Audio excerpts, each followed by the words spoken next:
What do you think of when you hear the word autism or ASD? Do you imagine that they are individuals that require constant care?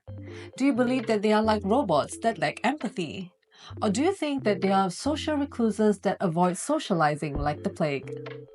These are all very stereotypical views of ASD, which is not true for every person with ASD.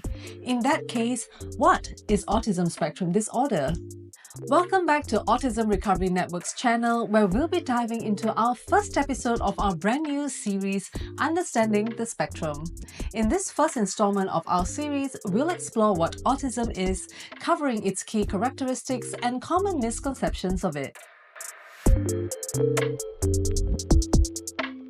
What is autism and autism spectrum disorder? Autism or autism spectrum disorder (ASD) is a neurodevelopmental condition that affects a person's ability to think, feel, interact with others and their surrounding environment. It's a spectrum disorder because each person with ASD experiences it differently and to varying extents. Some people may have cognitive or speech difficulties, while others may appear to be typical people with high intelligence. As ASD varies from person to person, they are usually classified into 3 different levels based on the severity of their symptoms.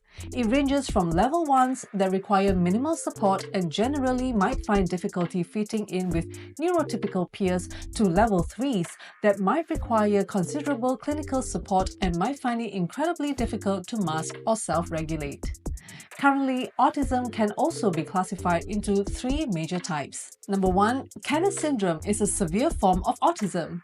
It's also known as low-functioning autism. Some symptoms that people with Kenner syndrome have are antisocial behaviors, tendency towards solitary activities, unusually heightened or lack of sensitivity towards sensory inputs, and becoming upset when routines have changed or have been disrupted.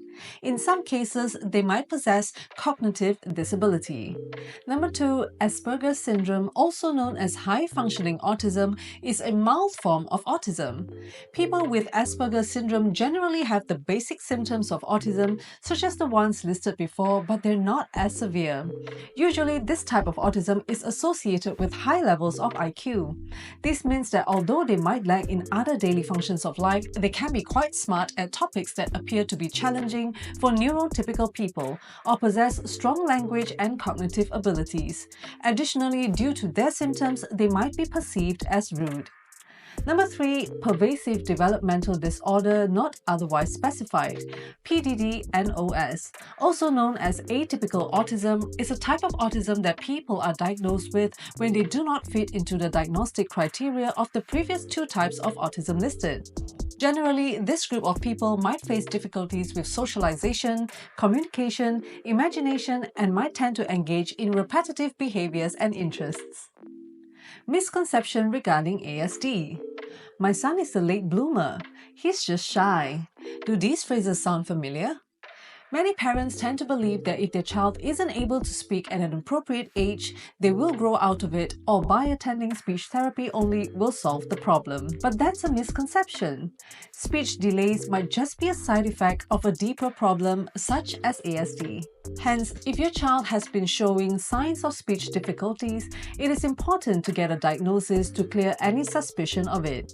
Furthermore, the earlier the diagnosis, the earlier the intervention, the higher the likelihood for your child to resolve these issues before it's too late.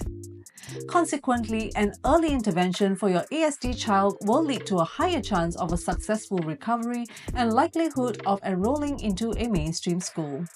Remember, precaution is always better than finding out past the golden period of child development.